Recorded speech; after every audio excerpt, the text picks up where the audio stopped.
75 laps, and as they come off turn number 4, ladies and gentlemen, this is your Dixie Chopper. Feel the thunder.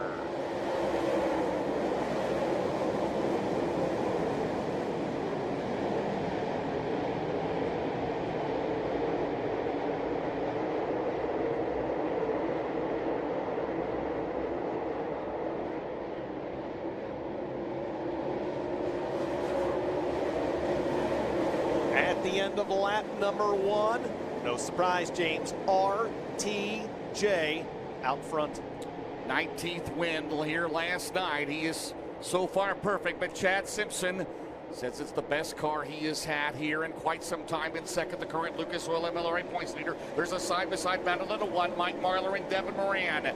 And he was not here for 2 or 3 years, and he's on the bottom, down the main straightaway, and Mike Marlar has come to second after starting in 5th with 5 in the books, Dustin. Marlar wasting no time trying to put that Ronnie Delk owned 157 up into the top spot, but just as quickly as he moves into second, Chad Simpson tries to take it back away from him. Marlar looked a little unsettled that time down in 3 and 4. He'll get his feet back under him, regroup, and try to close ground on your race leader, Ricky Thornton Jr. RTJ out front by 9/10 of a second, and James, your race leader is now on the same straightaway as the back of the field. It is Ricky Thornton Jr. and Mike Marlar, Chad Simpson, Devin Moran, Brandon Overton as they go into turn number 3. Now Thornton has to go to the outside. Mikey glued down to the bottom, down the straightaway. Will we have a new leader, Dustin Jarrett?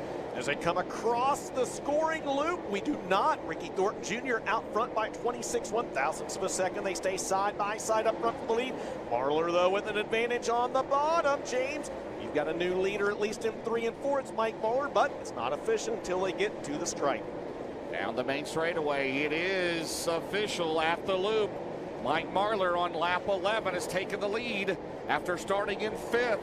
In the 157, Ronnie Delk out of Knoxville, Tennessee, the car owner. There's Thornton in 2nd. Chad Simpson remains in 3rd. Yeah, Ricky Thornton Jr. James has changed his line, and it may be to his advantage as he's going to try to roll by the outside of Mike Marlar. James, 19 years in a row. Tradition continues. Nobody has led every single lap of this feature. Marlar will be credited with leading laps 11 and 12. Back out front on lap 13, Ricky Thornton Jr. He'll slice through the middle between Boom Briggs and Tim Lance. There you see Marlar will follow. Chad Simpson trying to catch him in the 25 car. Down the back straightaway, Devin Moran and then Brandon Overton. Caution free so far as we work lap 14 of 75, and it's Ricky Thornton Jr. out in front in Knoxville. And Marlar trying to retake the lead, Dustin, and down the back straightaway he does in the 157. This is such a momentum racetrack, James. You know, one driver told me yesterday that when you hit your marks right, it can be really good, except for when the racetrack throws you for a loop. Marlar back out front officially on lap number 18, your 3rd lead change in the first 18 laps here at Knoxville. And I don't think it's the last one down the back straightaway. So. As they go into 3 around Ross Robinson, Lucas Oil regular Thornton to the outside. Mike Marlar glued to that bottom.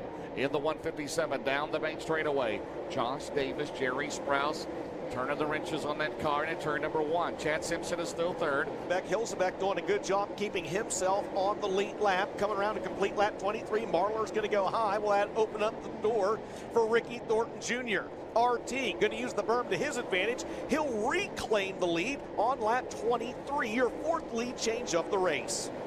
Between these two drivers, Thornton and Marlar. Now Mikey gets the run. That's where you get the momentum at it, just like you do at Eldora, as Thornton shuts the door going into turn 3. Now Marlar back to the bottom. He'll roll through the middle. Thornton still leads behind the O'Reilly Auto Parts top rookie in the series, Max Blair, who runs in 24th right now. How it goes, and Mike Marlar's going to power to the outside, and Mike Marlar goes back into 2nd. Here comes Shirley and Moran now. Here comes Hudson O'Neal, the World 100 winner, but almost a straightaway lead behind Ricky Thornton Jr. to turn 1, but Mike Marlar might be the fastest car on the racetrack right now, other than Ricky Thornton Jr. And here comes Kyle Bronson. So as you'd mentioned, James Marlar dropped back on that restart, kind of got stuck there on the high side, and they freight trained him down low. Once he got his feet under him, though, the 157 is looking good, trying to reel back in. Your race leader, Ricky Thornton Jr. And James, you just said it, Kyle Bronson has driven his way onto the Big River Steel podium, at least for the time being. Going to work his way around the 157 of Mike Marlar, so move Kyle Bronson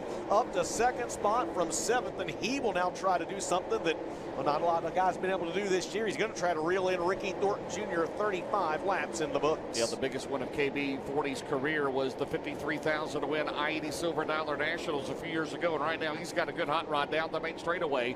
36 complete. He is 3.3 seconds behind Ricky Thornton Jr. Right there, Thornton. He's closed down with about 6 car lengths behind him into turn 1. 40 in the books, 35 to go. It's down to 9/10 of a second. We got a car in the middle back straightaway off the pace, and the Gorsuch Performance Solutions caution is out.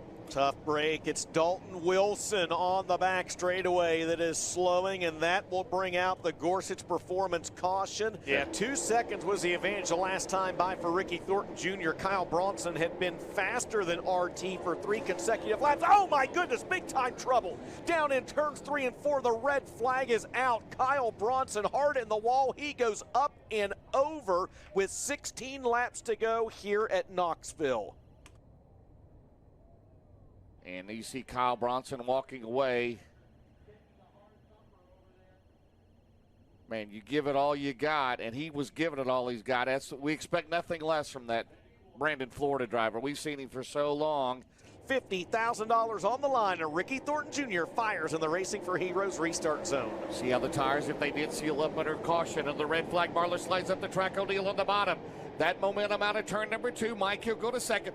And here comes 49. Jonathan Davenport, the defending race winner, now up to 5th. And it's Ricky Thornton Jr. with 15 laps to go out in front. Jonathan Davenport started 18th, James, and he's trying to work his way inside the top 5, and he'll do so. He gets a great restart. JD may not be done yet as he momentarily slides up to 3rd in front of Hudson O'Neal. Hud going to cross him back over down the back straightaway. Again, that's 3rd, 4th, and now 5th on your screen with Hudson O'Neal, Jonathan Davenport, and the 4 of Brandon Overton. They're trying to become the first driver in 13 years to sweep the weekend. Billy Moyer was the last and only driver to do it in 2010. 2 laps to go. And no, 1 lap to go. My bad. The white flag is out in turn number 2, Dustin Jarrett. Final time around for Ricky Thornton Jr. In 2010, Billy Moyer swept the Lucas Oil Knoxville Late Model Nationals. And in 2023, formerly out of Chandler, Arizona, then Adel, Iowa, Martinsville, Indiana's Ricky Thornton Jr. will do it again here in Knoxville. Mike Marlar finishes 2nd. 3rd will go to Hudson O'Neal.